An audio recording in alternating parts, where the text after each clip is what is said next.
Good morning, good afternoon and good evening students. आपका स्वागत है कोडक्राफ्ट आईसीएसई में। तो आज की वीडियो में हम पढ़ने वाले हैं ऑब्जेक्ट्स एंड क्लासेस। जी हाँ, हम पढ़ने वाले हैं objects and classes chapter 2 of class 9 ICSE. पिछले वीडियो में हमने कवर किया था जावा के कुछ बेसिक कॉन्सेप्ट्स हमने पढ़े थे, जावा के कोडिंग के कुछ बेसिक कॉन्सेप्ट पढ़े थे। क्योंकि मैंने पहले सोचा था कि एक जनरल वीडियो बनाऊं, ठीक है, एक जनरल वीडियो बनाऊं सभी के लिए, जिसमें हम कवर करते हैं कुछ बेसिक कॉन्सेप्ट्स ऑफ कोडिंग, जिसमें मैं आपको समझा सकूँ बहुत basic basic syntaxes like system dot dot println, data type क्या चीज़ है और वो सारी चीज़ें। उन चीज़ों का मैंने आपको एक बहुत ही अच्छा खासा एक ओवरव्यू दिया था, राइट। ओवरव्यू दिया था मैंने आपको कि ये सारी चीज़ें काम कैसे करती है, ये हम करते कैसे हैं, इसका मतलब क्या है। ये इस कोड जब हम कोई भी बात करेंगे, जब मैं कहूँगा अब ये एक क्लास है, ये क्लास ये है, एक ऑब्जेक्ट है, एक मेन मेथड है, ये सारी चीज़ें की जब मैं बात करता हूँ तब एक बच्चा बहुत ज़्यादा कंफ्यूज हो जाता है। ठीक है, एक जो नया स्टूडेंट होता है ना, वो बहुत कंफ्यूज हो जाता है कि ये हम किसकी बात कर रहे हैं। कि जब हम डायरेक्टली थियरी पढ़ने की कोशिश करें ना, तो हमको बहुत समझ में नहीं आता है। लेकिन अगर आपको मैंने एक ये जो बेसिक ओवरव्यू अब आपको दे दिया है, करेक्ट। तो अभी अगर मैं आपको बात कहूँ कि एक मेन मेथड है, ठीक है, एक मेन मेथड है, तो आपको समझ में डायरेक्टली दिमाग में क्लिक रहे आएगा कि पब्लिक स्टैटिक वॉइड मेन की बात कर रहे हैं सर, ठीक है। फिर अगर मैं आपसे बात करूँ, एक क्लास है, क्लास का नाम है, मान लीजिए कोड क्राफ्ट है एक क्लास का नाम, ठीक है, कोड क्राफ्ट है हमारे क्लास का नाम।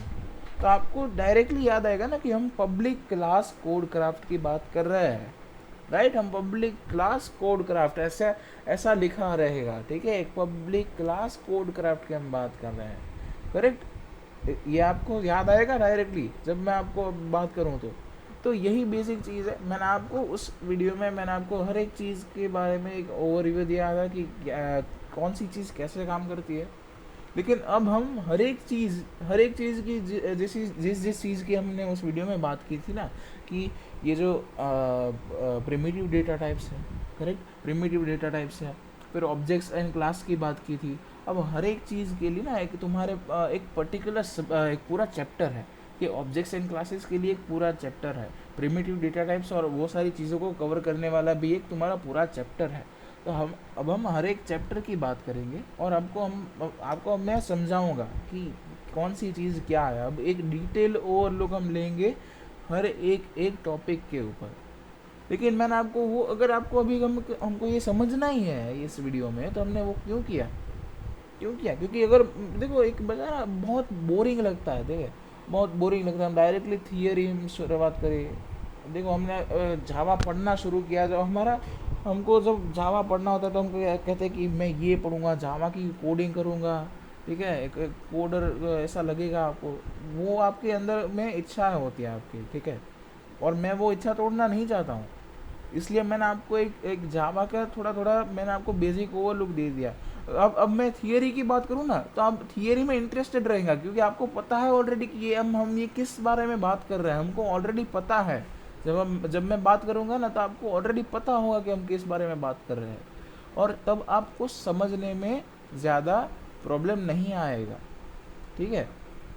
तो थियरी हम स्किप तो पहले नहीं करने वाले हैं। मुझे कहीं कहीं जगह पर पता है कि जो थियोरी होते हैं ना, वो ये लोग स्किप कर देते हैं, राइट, वो ये लोग स्किप कर देते हैं और डायरेक्टली हम कोडिंग से शुरुआत करते हैं, कोडिंग करते जाएंगे और हमको थियरी भी समझ में आ जाएगी। करेक्ट है, मैं किसी भी चीज़ का मना नहीं कर रहा हूँ, लेकिन मैं तो थियरी पढ़ाऊँगा यार, मैं थियरी पढ़ाऊँगा, ठीक है। तो let's start the video. Is everyone ready, right, is everyone ready? Let's begin. तो अगर हमको ऑब्जेक्ट्स और क्लासेस के बारे में पढ़ना है, तो हमें मैं कोई भी एक रैंडम प्रोग्राम लाइक अभी ओपन करूँगा। फॉर एग्जांपल लेट्स से ये सारे जो ये प्रोग्राम है ना, हमने सारे के सारे जो हमने डिस्कस किए थे पिछले वीडियो में, जो था हमारा बेसिक्स फॉर जावा।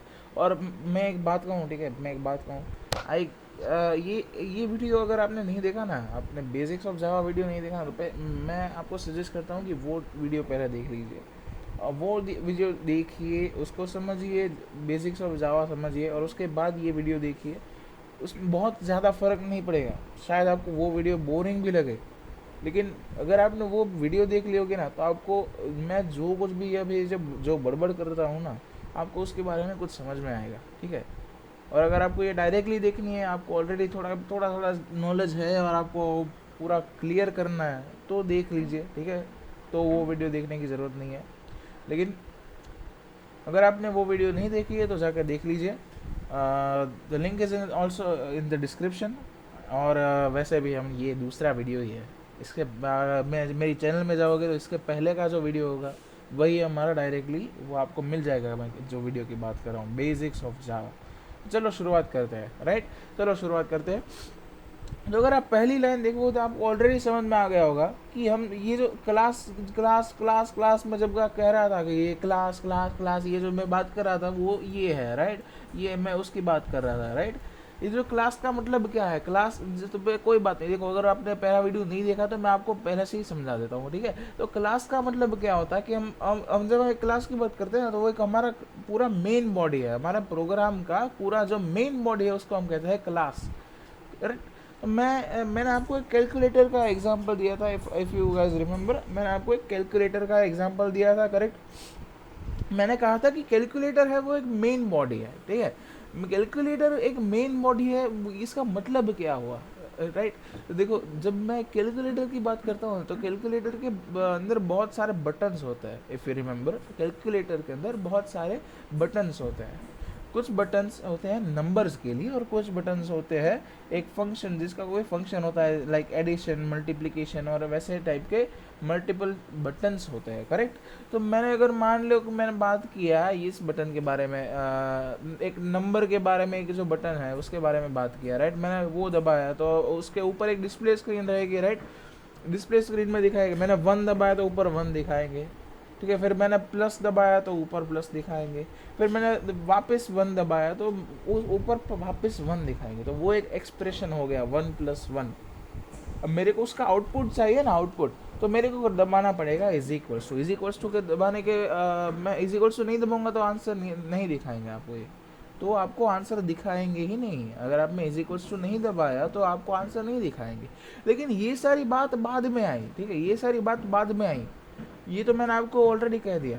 अगर मान लीजिए कि ये सारे बटन्स आपको दे दिए, ठीक है, आपको बटन्स दे दिए लेकिन कैलकुलेटर ही आपके पास नहीं है, समझ आप इमेजिन कीजिए कि आपके हाथ में 1 और प्लस और इज इक्वल्स टू का बटन दिया गया, एक सेपरेट सिंगुलर बटन्स आपको कैलकुलेटर में से निकाल कर, ऐसे उखाड़ कर, ऐसे आपके हाथ में एक बटन आपको दे दिया, राइट। आपको ऐसे उखाड़ कर कैलकुलेटर में से बटन उखाड़ कर आपको ये वो बटन दे दिया कि अब और आपको कह रहे हैं कि आप वो जो 1+1=2 है, राइट, 1+1=2 है, वो आप मेरे को अब करके दिखाओ। अब कैसे करेंगे, तो यार कैलकुलेटर तुम्हारा हाथ में है, तुमने बटन उखाड़ कर हमको दे दिया, हमको कैलकुलेटर तो चाहिए ना। कैलकुलेटर में जब बटन रहेगा उसमें हम जब बटन दबाएंगे तब उसका कोई आउटपुट आएगा।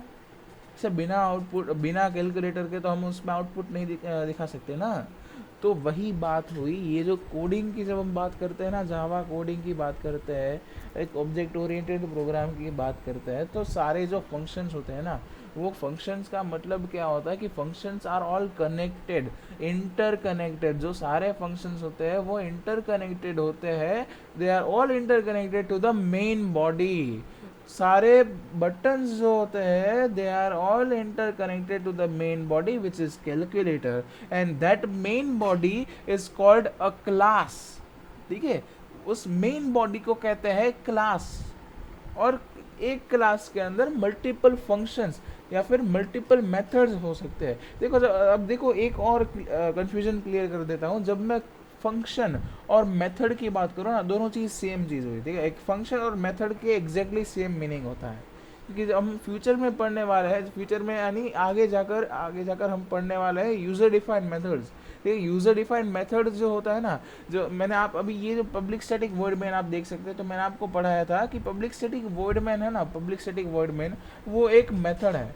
और उस मेथड में जो ये जो मेन होता है ना, मेन वो उस मेथड का नाम होता है। मैं मेन की जगह कुछ भी लिख सकता हूँ, ठीक है। मैं मेन की जगह लिख सकता हूँ लेट्स से ICSE मैंने लिख दिया, ठीक है।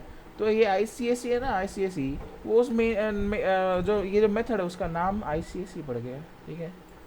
आईसीएसई की जगह हम सारे कोडर्स जो होते हैं वो प्रिफर करते हैं मेन मेथड, क्योंकि वो उसका कैरेक्टरिस्टिक है उस मेन मेथड का।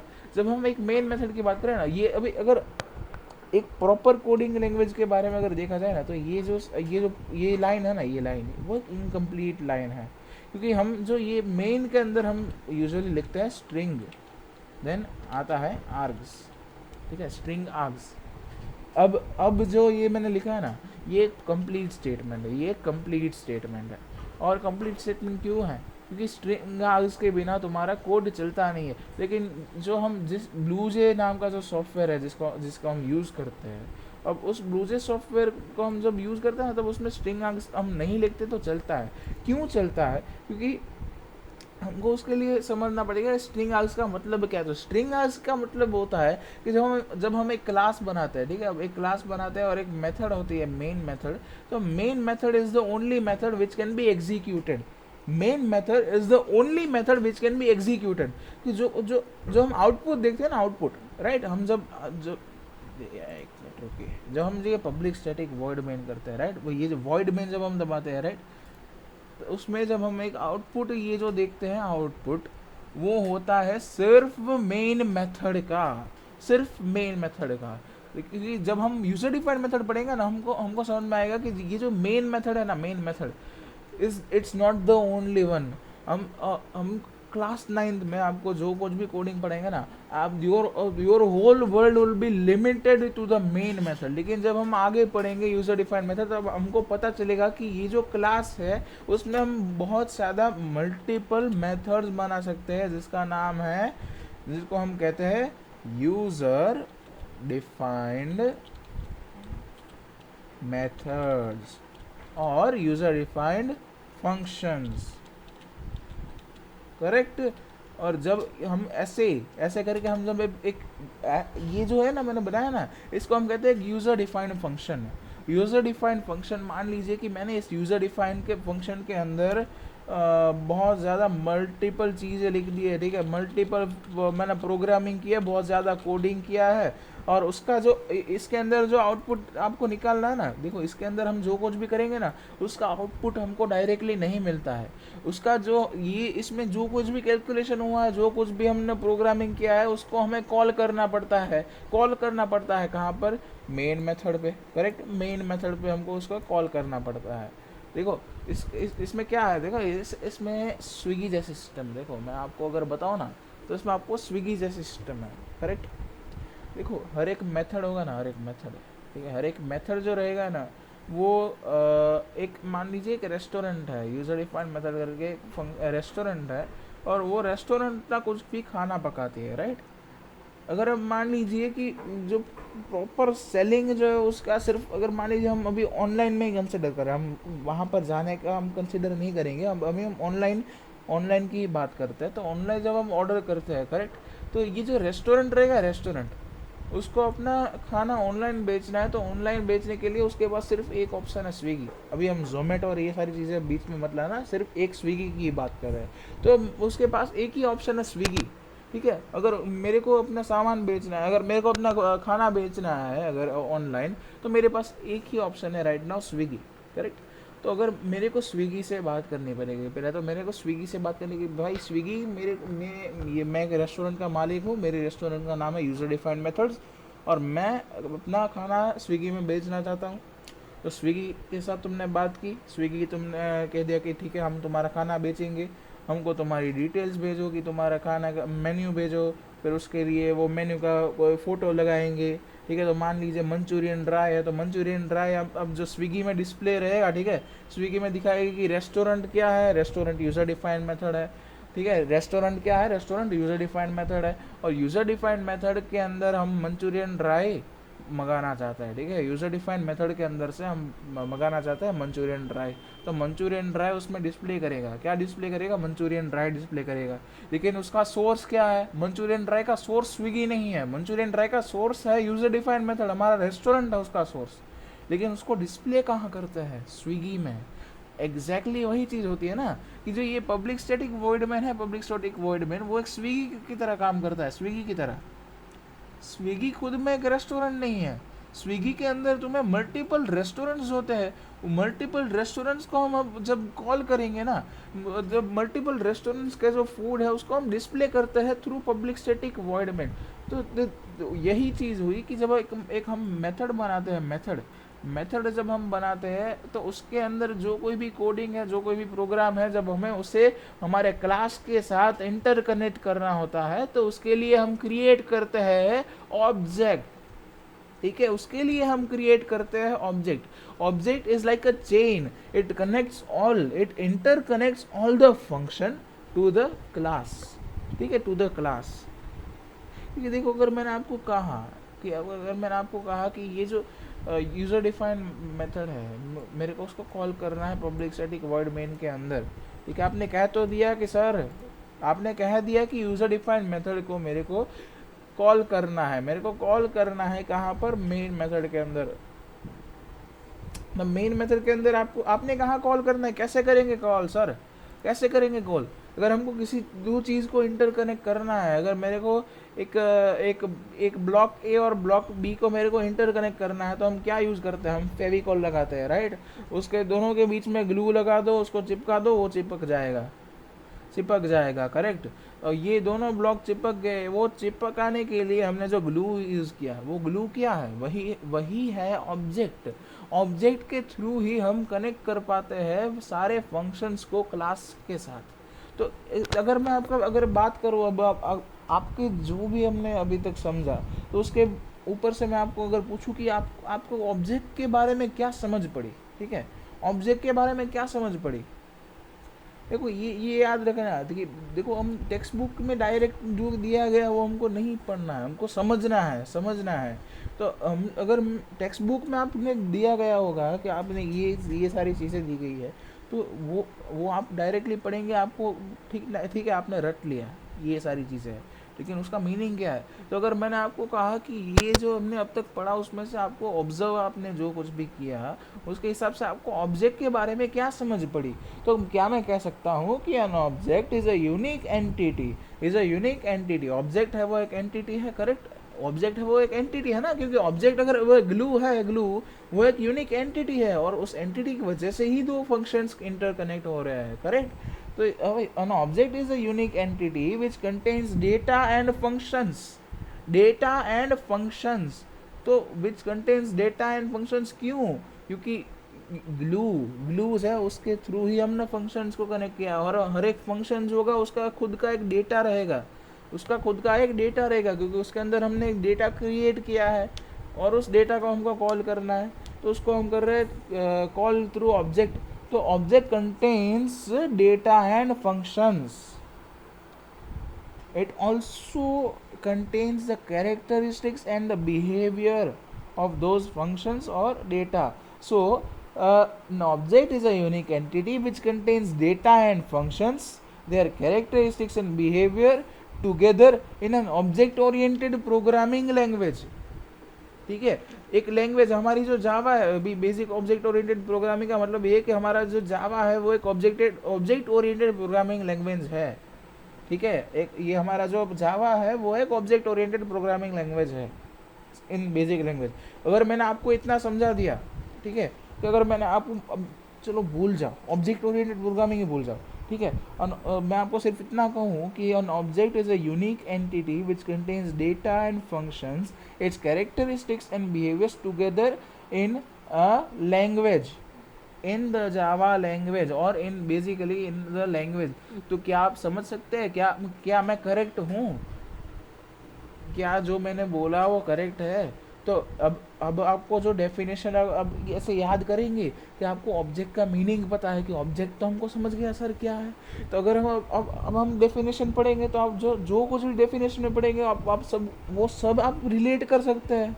ठीक है, रिलेट कर सकते हैं आप डेफिनेशन के साथ कि सर ने ये पढ़ाया था, सर ने ये कहा था, करेक्ट है, डेफिनेशन भी में भी सेम दिया गया है। तो अब आपने पूरा मीनिंग समझ लिया तो डेफिनेशन पढ़ना ईजी पड़ जाएगा। और अब आपको ऑब्जेक्ट्स का मतलब समझ में आ गया है, अगर आपको ऑब्जेक्ट्स का मीनिंग समझ में आ गया है तो इसका मतलब अब आप ऑब्जेक्ट ओरिएंटेड प्रोग्रामिंग भी समझ सकते हैं। ठीक है, अगर हमने डायरेक्ट ऑब्जेक्ट ओरिएंटेड प्रोग्रामिंग किया होगा शुरुआत, तो क्या आप समझ सकते कि मैं क्या बोल रहा हूँ? ऑब्जेक्ट ये फंक्शन वो, क्या आप समझ सकते हैं? नहीं समझ सकते थे। तो आपको समझ में आ गया है अब कि ऑब्जेक्ट क्या है। ठीक है, ऑब्जेक्ट क्या मतलब क्या होता है कि ऑब्जेक्ट, मान लीजिए हम जब ऑब्जेक्ट की बात करें तो अभी थोड़ा और समझाऊंगा, ठीक है, क्योंकि डिटेल में समझना ज़रूरी है कि एक ऑब्जेक्ट क्या है। अभी ऑब्जेक्ट ख़त्म नहीं हुआ है, अब ये ऑब्जेक्ट ख़त्म नहीं हुआ, क्योंकि हमें एक ऑब्जेक्ट कैसे बनाना है वो भी होता है ना। हम जैसे मैंने बात करी कि सर हमको उसको कनेक्ट करने के बारे में आपने बोला कि ऑब्जेक्ट बनाना है, क्यों ऑब्जेक्ट बनाना है, कैसे बनाना है, ऑब्जेक्ट बनाना हमें थोड़ी ना आता है, हमने तो अभी जावा सीखना शुरू किया है। तो करेक्ट है आपकी बात, बिल्कुल करेक्ट है, बिल्कुल करेक्ट। तो मैं अभी आपको सिखाता हूँ कि कैसे बनाते हैं एक ऑब्जेक्ट। और अभी ध्यान रखना है, ठीक है, अभी बहुत ध्यान रख के पढ़ना, क्योंकि ये जो है ना कि डिफाइनिंग कैसे करते हैं हम, ऑब्जेक्ट डिफाइन कैसे करते हैं, वो आपको डायरेक्टली काम आने वाला है यूज़र डिफाइन मेथड्स में। ये सारी चीज़ जो हम ऑब्जेक्ट्स एंड क्लास पढ़ रहे हैं ना, उसका डायरेक्ट कनेक्शन है user define methods and constructors के साथ। Constructors end user define methods, आपको ये 2 चैप्टर आने वाले हैं, क्लास 10 में आने वाला है और क्लास 9 में मोस्ट प्रोबेबली नहीं आने वाला है, हाँ नहीं आने वाला है गेस। और ये जो अब मैं बात पढ़ाने वाला हूँ वो डायरेक्टली उसमें यूज़ करेंगे, ठीक है। तो देखो, डिफाइन ऑब्जेक्ट, करेक्ट, ये हमारा क्लास का नाम मैंने रख दिया, ठीक है। अब मैं मान लीजिए import java dot util dot asterisk class define object, correct, public static void main string args, ठीक है, ये मैंने लिखा। अब पब्लिक स्टैटिक वर्ड में स्ट्रिंग आर्ग्स का मतलब क्या होता है कि हम एक जो आउटपुट होता है ना, आउटपुट देखो, हम जब आउटपुट की बात करते हैं ना, तो हमको एक ब्लैंक स्क्रीन पहले आती है, ठीक है। एक ब्लैंक स्क्रीन का मतलब क्या होता है कि तुम जब एक, मान लीजिए तुम्हारा हाथ है, तुम्हारे हाथ में तुम्हारे पास एक पेन है, और तुम्हें कुछ लिखना है, करेक्ट, तुम्हें कुछ लिखना है, तो लिखने के लिए हमें एक जगह चाहिए, लिखने के लिए हमें एक लिखने की जगह चाहिए जो है पेपर, ठीक है। तो जब हम एक स्ट्रिंग आर्ग्स लिखते हैं ना, तो स्ट्रिंग आर्ग्स क्या करता है कि हमारा जो आउटपुट होता है, हमारा जो प्रोग्राम होता है, उसको एक मेमोरी एलोकेट करता है, ठीक है।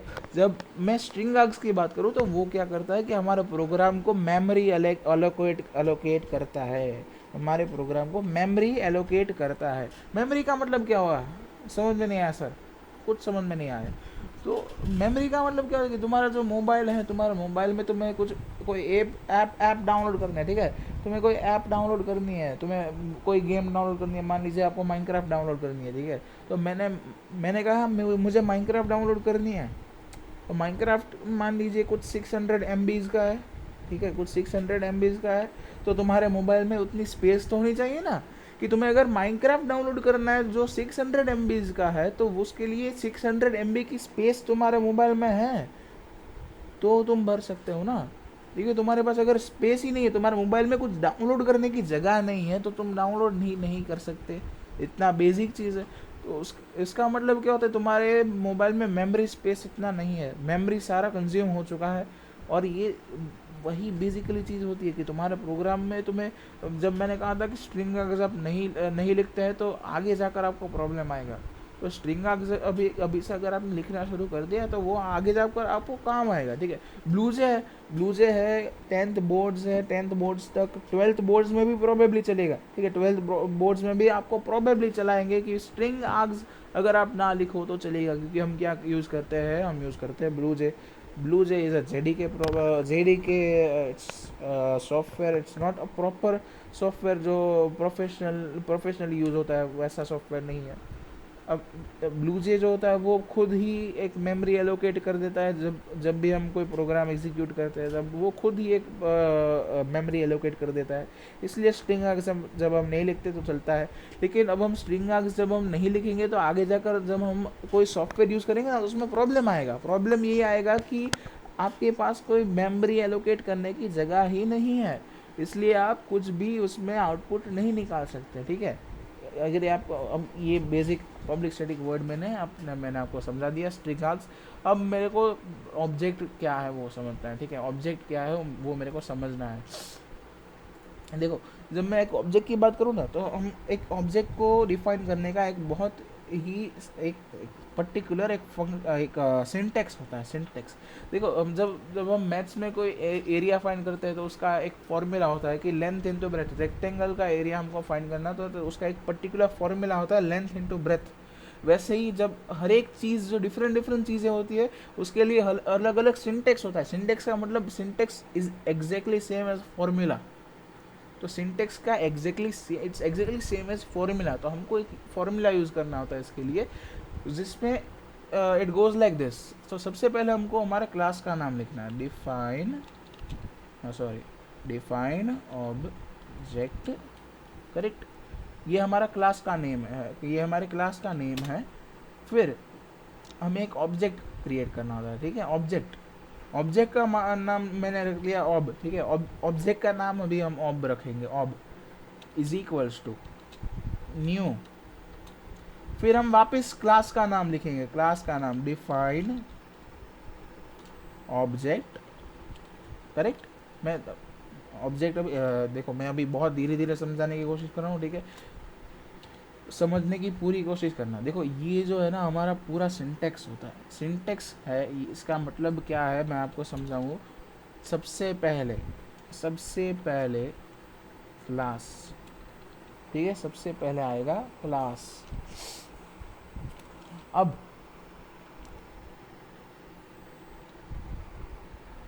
उसके बाद ऑब्जेक्ट।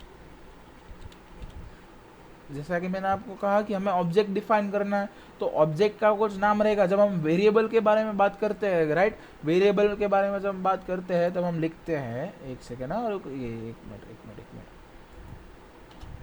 जब हम एक वेरिएबल के बारे में बात करते हैं तो हम उसको ऐसे डिफाइन करते हैं। तो ये जो ए है वो वेरिएबल का नाम है। वैसे ही सिमिलरली जो ऑब है वो हमारे ऑब्जेक्ट का नाम है, ठीक है। तो ये जो ऑब है वो हमारे ऑब्जेक्ट का नाम है, ठीक है, समझ में आया।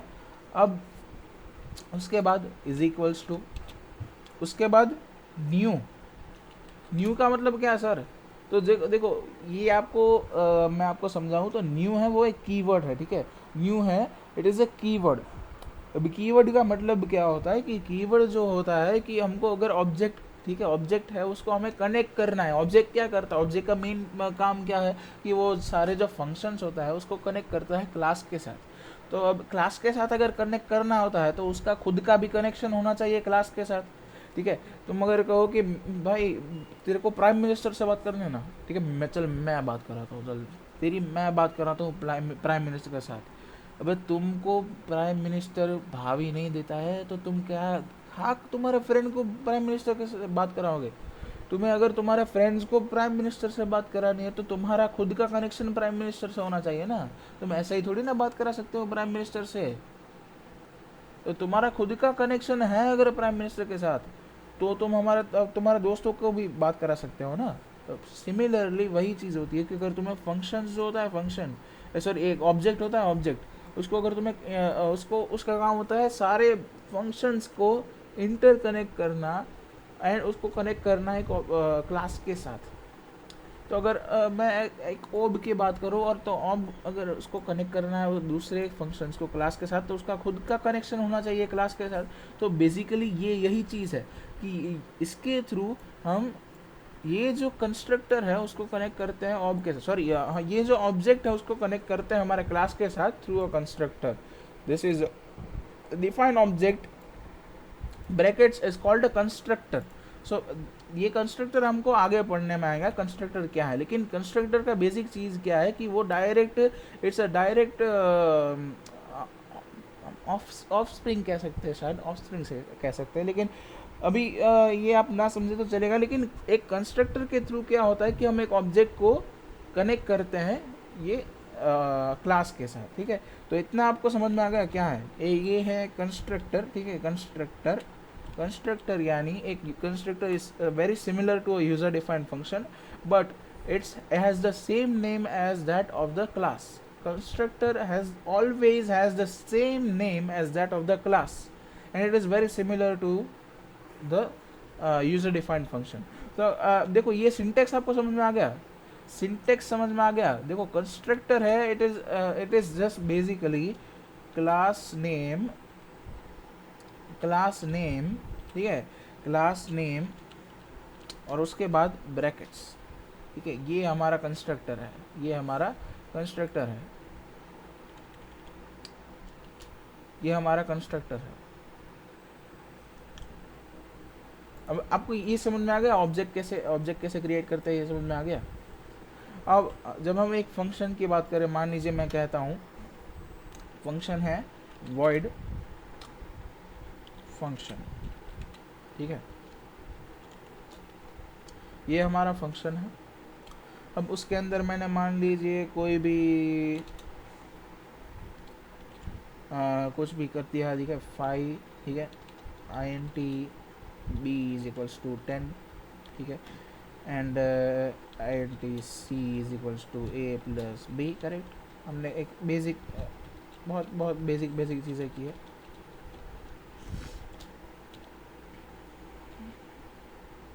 ठीक है, देखो इस फंक्शन का मेन फंक्शन क्या, सॉरी हाँ, फंक्शन का फंक्शन ये है कि वो प्रिंट करना चाहता है a और b का सम. ठीक है, a और b का सम जो स्टोर है c में, c को प्रिंट करना चाहता है. तो अगर हम c को प्रिंट करना चाहते हैं तो ये डायरेक्टली इसका आउटपुट जो है, इसका डायरेक्टली आउटपुट तो नहीं आएगा ना. करेक्ट, देखो अब मैं इसका देखो आउटपुट करूँगा. ठीक है, कंपाइल करते हैं. ठीक है, void main, कोई आउटपुट नहीं आया. कोई आउटपुट क्यों नहीं आया? क्योंकि सर आपने जो कोई भी कोड लिखा है ना, वो आपने void फंक्शन के अंदर लिखा है, इसके अंदर नहीं लिखा है. अब लेकिन मेरे को तो सर इसमें आउटपुट चाहिए. आउटपुट कैसे करें? देखो आउटपुट करने के लिए अब उसके लिए एक अलग सिंटैक्स होता है. अब आपने एक ऑब्जेक्ट बनाया है, ठीक है, ऑब्जेक्ट, तो पहले ऑब्जेक्ट का नाम लिख दिए. ठीक है, ऑब्जेक्ट का नाम मैंने लिख दिया. फिर मेरे को एक डॉट यूज़ करना है. डॉट का मतलब क्या होता है कि डॉट हम यूज़ करते हैं whenever we want to call a function, whenever we want to talk, whenever we want to connect an object and a function, we use dot. ठीक है, तो ob, ठीक है, ob dot function.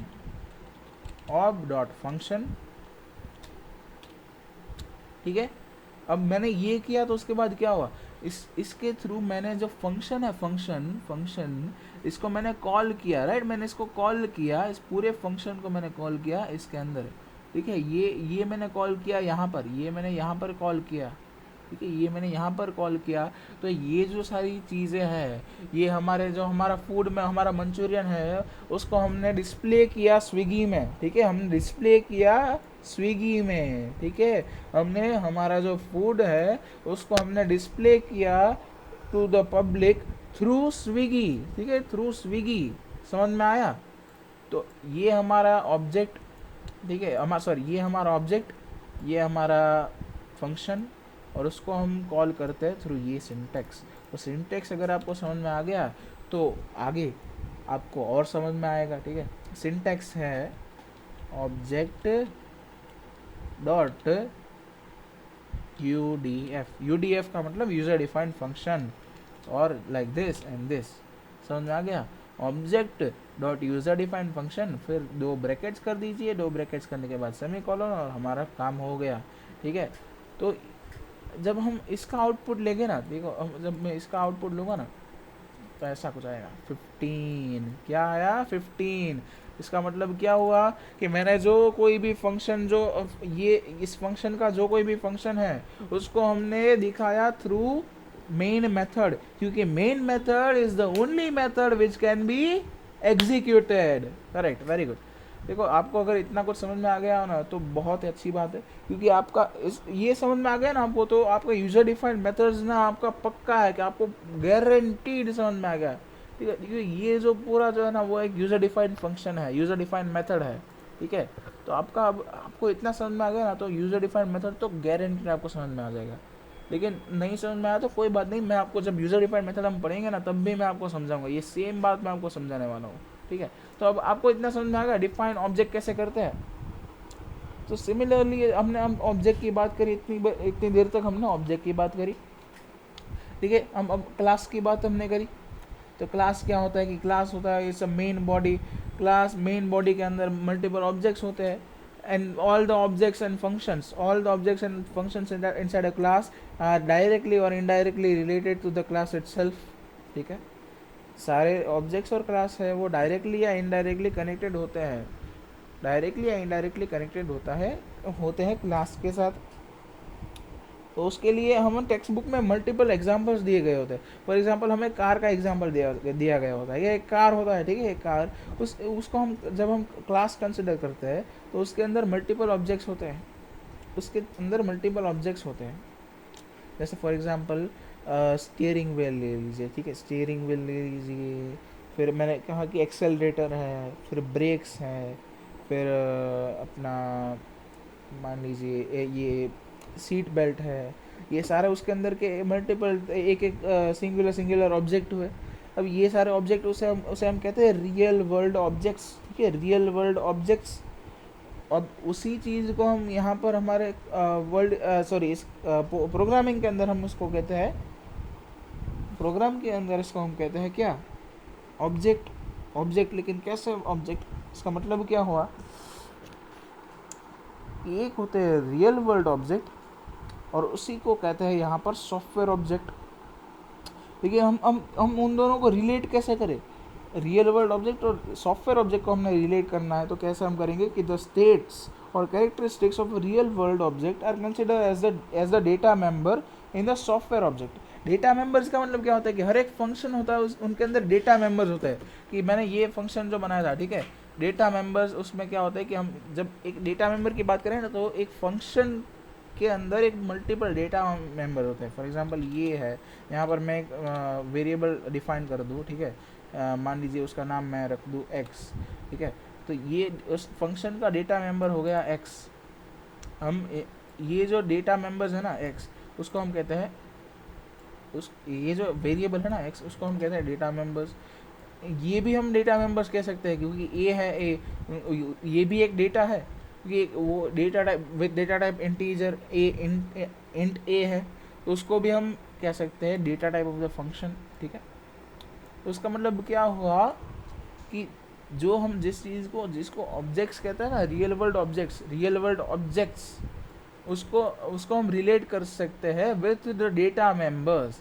तो ये हमारा कार हुआ, तो ये हमारा एक डेटा मेंबर हुआ, ये हमारा एक मेंबर हुआ which is a member of the class, ठीक है, मेंबर ऑफ द क्लास, ठीक है। समझ में आया मैं क्या कहना चाहता हूँ, समझ में आया ना। तो ये हमारा हुआ ऑब्जेक्ट्स एंड क्लासेस, ठीक है, ऑब्जेक्ट्स एंड क्लासेस का मेन मीनिंग हमको समझ में आ गया, ठीक है। तो क्या आप समझ सकते हैं कि आपको समझ में आ गया ऑब्जेक्ट क्या है, आपको समझ में आ गया क्लास क्या है। क्योंकि जब हम डायरेक्टली डेफिनेशन से हमको रटने की कोशिश करें ना तो वो बहुत ही डिफ़िकल्ट होता है कि हमको समझ में नहीं आता कि ये कहना क्या चाहता है। तो अब आपको समझ में आ गया कि ये क्लास क्या है, एक ऑब्जेक्ट क्या है, राइट।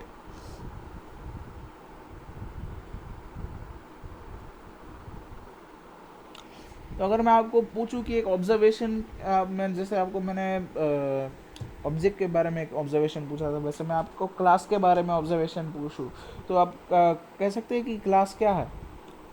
क्या मैं कह सकता हूँ कि class can be defined as a blueprint, या फिर एक ब्लूप्रिंट कह सकते हैं, राइट, उसे एक ब्लूप्रिंट कह सकते हैं, या फिर एक टेम्पलेट कह सकते हैं। जो टेम्पलेट होते हैं ना, मल्टीपल, आप टेम्पलेट्स आपको पता है ना, टेम्पलेट्स आप जब हम देखते हैं कोई टेम्पलेट्स होता है, या फिर प्रोटोटाइप ले लीजिए, ठीक है, प्रोटोटाइप होता है, कोई भी हमको हमको कोई मशीन बनानी है तो उसका हम एक प्रोटोटाइप बनाते हैं, जो उसका बेसिक मीनिंग क्या है मशीन का उसको समझाने के लिए उसका एक प्रोटोटाइप हम बनाते हैं। तो class can be defined as a blueprint, a template और a prototype of similar type of objects which possess more attributes and behaviour. क्या मतलब हुआ, it defines the abstract properties of an object including characteristics, ठीक है। क्या मतलब हुआ इसका कि एक ऑब्जेक्ट है उसकी कैरेक्टरिस्टिक्स को दिखाने के लिए हम यूज़ करते हैं class which acts like a blueprint और a template and it shows the characteristics of the object। Objects, correct. ये मेन चीज़ है हमारी कि ये कोई भी ऑब्जेक्ट है उसकी कैरेक्टरिस्टिक्स है, उसके उसके एट्रीब्यूट्स होते हैं, उसको दिखाने के लिए हम यूज़ करते हैं क्लास, क्योंकि क्लास के बिना वो पॉसिबल ही नहीं है। ठीक है, इतना समझ में आ गया आपको?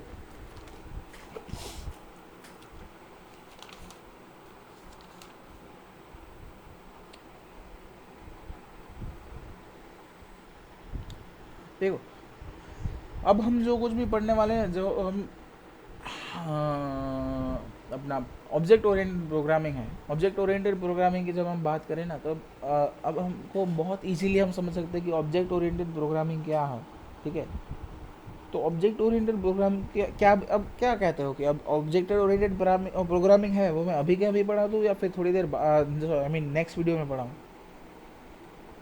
ठीक है, क्या कहना क्या चाहते हैं आप आपका क्या है? एक मिनट, मैं खुद ही समझना चाहता हूँ, क्योंकि अभी कितना लंबा वीडियो हुआ है, आई गेस आधे आधे पौने घंटे से हम बात कर रहे हैं। Object oriented programming is it in itself it's a chapter, बहुत लंबा चैप्टर नहीं है, बहुत डिफ़िकल्ट नहीं है, लेकिन चलो कोई बात नहीं, आज के वीडियो के लिए इतना शायद काफ़ी है, क्योंकि जो ऑब्जेक्ट ओरिएंटेड प्रोग्रामिंग है it's a concept in itself, और उसको समझने के लिए हमने ये जो ऑब्जेक्शन क्लासेस है वो हमने समझ लिया है। ठीक है, ऑब्जेक्शन क्लासेस हमने समझ लिया है क्या है, और अब हमको ये ऑब्जेक्ट ओरिएंटेड प्रोग्रामिंग है ना, उसमें हम मल्टीपल चीज़ें पढ़ेंगे, क्योंकि देखो ऑब्जेक्ट ओरिएंटेड प्रोग्रामिंग पहले दिया गया है। ठीक है, पहले दिया गया है, तो उसका मतलब उसमें कुछ चीज़ें हैं, वो मेन चीज़ है, और उसकी हम बात करेंगे ऑब्जेक्ट ओरिएंटेड प्रोग्रामिंग के नेक्स्ट वीडियो में। ठीक है, तो क्या आपको आज के वीडियो में मज़ा आया? अगर आपको मज़ा आया हो तो प्लीज़ वीडियो को लाइक कर दीजिए, चैनल को सब्सक्राइब कीजिए, और मेनली आपके जो कंप्यूटर के फ्रेंड्स हैं उनको ये वीडियो शेयर कीजिए, क्योंकि देखो अभी बहुत चैनल ज़्यादा फेमस नहीं हुए, कोई चैनल को बहुत वीडियोस बहुत व्यूज़ नहीं मिले हैं। तो अगर आप व्यूज़ देंगे, दूसरे लोगों को ये शेयर करेंगे, दूसरे लोगों को जिसमें प्रॉब्लम पड़ती है, जिन जिन लोगों को कंप्यूटर में, उनको अगर आप ये वीडियो शेयर करेंगे ना, तो मेरा मेन ऑब्जेक्टिव यही है कि जिन लोगों ने ऑप्शनल सब्जेक्ट जो कंप्यूटर ले रखा है, और आपने ये सोच कर रखा है कि हम कंप्यूटर को बेस्ट 5 में सिलेक्ट नहीं करने वाले हैं, हमारे परसेंटेज में बेस्ट 5 में हम कंप्यूटर को नहीं सिलेक्ट करेंगे, तो मैं उनको कंप्यूटर में इतना माहिर बनाना चाहता हूँ कि कंप्यूटर को आप पहले बेस्ट 5 में सिलेक्ट करें। ठीक है, मेरा यही था कि जब मैं बोर्ड दे रहा था ना, तब मैंने एक चीज़ गारंटीड मैंने रख ली थी कि मैं मैथ्स और कंप्यूटर, इन दो चीज़ों को मैं गारंटीड अपने बेस्ट 5 में रखूँगा। बेस्ट 5 में एक इंग्लिश तो कंपलसरी होता है, फिर मैथ्स, कंप्यूटर, साइंस होता है, और एसएस होता है, और हिंदी होता है, राइट। एसएस में हिस्ट्री सिविक्स और हिस्ट्री सिविक्स एंड ज्योग्राफी होता है। फिर हमारा वो ऑप्शनल लैंग्वेज होती है, ऑप्शनल लैंग्वेज जो है हिंदी और गुजराती, तो मैंने रखी थी हिंदी। ठीक है, तो हिंदी, फिर कंप्यूटर, फिर मैंने एसएस को बात कर दिया था। मैंने पहले सोचा था कि मैं हिंदी को नहीं इंक्लूड करूँगा, लेकिन हिंदी में मेरे बाई चांस अच्छे खासे मार्क्स आ गए, और मैंने एसएस को मेरे को एक्सक्लूड करना पड़ा हमारे बेस्ट 5 में से।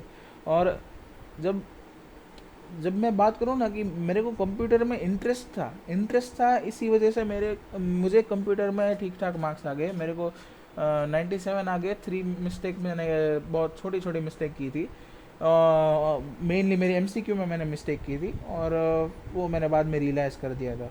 और फिर मैंने सोचा, मैंने मेरे कई दोस्तों को अपना जब मार्क्स पूछे थे तो उन्होंने कहा कि 85, 86, 80, 75 ऐसे ऐसे मार्क्स आ रहे थे। तो मैंने सोचा कि यार मेरे को ना दूसरों को समझाना है। मेरा दोस्त था ना, उसको बहुत कम मार्क्स आते थे, उसको 70 के लाइन में मार्क्स आते, 70 के लाइन में मार्क्स आते। तो मैं उसको भी पढ़ाता था कि मैं उसको कंप्यूटर समझाना चाहता था। तो मैंने उसको समझाया कराया, फिर उसके मार्क्स लाइक 86 और 87 आई गेस उसके मार्क्स आए थे बोर्ड्स में। और मैं क्रेडिट कोई नहीं लेना चाहता हूँ, लेकिन मैं सिर्फ मेरा मोटिव यही है कि जिन लोगों को कंप्यूटर में प्रॉब्लम पड़ता है ना, उसको मैं कंप्यूटर में आगे बढ़ाना चाहता हूँ, और कंप्यूटर के लिए इंटरेस्ट जगाना चाहता हूँ। क्योंकि कई लोग ना इंटरेस्ट के लिए नहीं पढ़ते हैं, ऐसे ही कंप्यूटर रख लिया, इंटरेस्टिंग लगा, हमने कंप्यूटर रख दिया, कंप्यूटर लैब में एसी में बैठने को मिलेगा, ऐसे ही करके कई लोग आ जाते हैं कंप्यूटर में। लेकिन कंप्यूटर में इंटरेस्ट रखना मेन चीज़ है। तुम कंप्यूटर रखो, AI रोबोटिक्स रखो, ये सारे जो ऑप्शनल सब्जेक्ट ये दोनों जो ऑप्शनल सब्जेक्ट है ना, उनमें दोनों में अलग अलग लैंग्वेज आती है, एक में जावा आती है, AI रोबोटिक्स में पाइथन आती है, लेकिन एक चीज़ दोनों में कॉमन है कि तुम्हें अगर इंटरेस्ट नहीं होगा ना तो तुम नहीं पढ़ सकते। तुम्हें कोडिंग करने के लिए कोडिंग में इंटरेस्ट होना बहुत ज़रूरी है, क्योंकि अगर तुम्हारा इंटरेस्ट नहीं होगा तो ये अभी तो बहुत बेसिक चीज़ है जो मैं अभी पढ़ा रहा हूँ, बहुत बेसिक चीज़ है। तुम जैसे जैसे आगे पढ़ोगे ना तुम्हें उसमें लॉजिक्स जो होती है ना, लॉजिक जो लगाना होता है वो बहुत ही इम्पोर्टेंट है, उसके लिए आपको समझना ही ज़रूरी है। ठीक है, तो चलो आज के वीडियो में सिर्फ इतना ही। आज के वीडियो में हमने ऑब्जेक्ट्स एंड क्लासेस पढ़ा है। नेक्स्ट वीडियो होगा ऑब्जेक्ट ओरिएंटेड प्रोग्रामिंग के ऊपर, जिसमें मैं आपको समझाऊंगा object oriented programming and the main 4 pillars of object oriented programming, which is very important, one of the most important part of the theory, जो अभी बोर्ड्स के लिए बहुत ज़्यादा इम्पोर्टेंट नहीं है, बहुत ज़्यादा इम्पोर्टेंट नहीं है क्योंकि उसका कोई वेटेज ज़्यादा नहीं होता, लेकिन जब हम हायर स्टडीज़ की बात करें ना तो ये ऑब्जेक्ट ओरिएंटेड प्रोग्रामिंग है, is the most important thing. In fact आज के टाइम में जो इंटरव्यूज़ होते हैं ना, जब तुम कोई भी कंप्यूटर रिलेटेड लाइन के तुम इंटरव्यूज़ देखो ना, तो उन इंटरव्यूज़ में भी, एक इंटरव्यू की मैं बात करूँ, इंटरव्यू में पूछा गया था कि देखो ऑब्जेक्ट ओरिएंटेड प्रोग्रामिंग के 4 पिलर्स होते हैं, उनमें से एक का नाम होता है इनहेरिटेंस। ठीक है, तो इनहेरिटेंस होता है, एक डेटा एब्स्ट्रैक्शन होता है, एक पॉलीमॉर्फिज्म होता है, और एक होता है polymorphism, data abstraction, inheritance and एक मिनट, मुझे भूल गया, एक मिनट। देखो ऐसा ही होता है, जब तुम रिवाइज नहीं करते ना तब तुम खुद भी भूल जाते हो। ठीक है, एक मिनट मुझे याद करने दो।